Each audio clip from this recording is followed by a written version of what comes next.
లేదు, నా personal experience. Just మందిరానికి వచ్చే ముందు చాలా బలహీనంగా ఉన్నాను. బీపీ చాలా ఎక్కువగా ఉంది.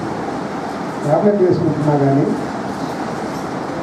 జనరల్గా మనం ఏం చేస్తామంటే కొంచెం నీరసం రాగానే లేదా జ్వరం రాగానే చిన్నపాటి జలుబు రాగానే సాకు చెప్తాం, మందిరానికి రావచ్చు, ఇంకా పడుకుంటాం.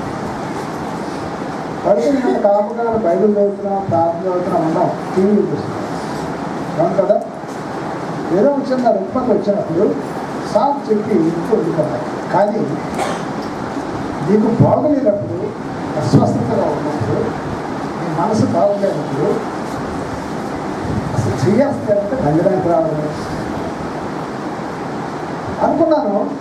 ఇంత వాక్యం తెలుసు, ఇంత ఇదిగా తెలుసు, కానీ మానవ యొక్క వీక్నెస్ ఉంది కదా, మనిషి యొక్క వీక్నెస్ కొంచెం వీక్గా ఉంది. ఎలాగా అని వచ్చాను.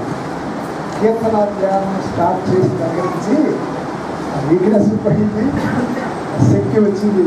ఎందుకంటే ఇశ్రాయేలీయులు 40 సంవత్సరాలు అరణ్యంలో 20 లక్షల మంది నడిస్తే వాళ్ళ చెప్పులు అరిగిపోలేదట, వాళ్ళ మాట పాటలు. ఎంత గొప్ప దేవుడు అండి!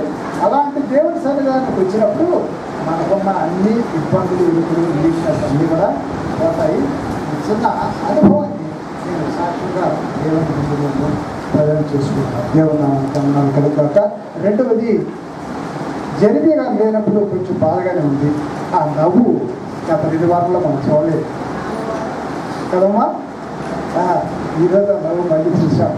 దేవుని చిత్రం కాదు, పరిగెత్తుకుంటా ఆయన రాలా నడిపించేసాం. ఈ వాక్యం సరే ఉండదు, కానీ ఏమైనా సరే మనం ఏం చేసినా ఆయన చిత్తాన్ని బట్టి మనం నడవాలి. కాబట్టి దేవుడు మనందరినీ దీవించుగాక, దేవుడి సాక్ష్యం దీవించుగాక.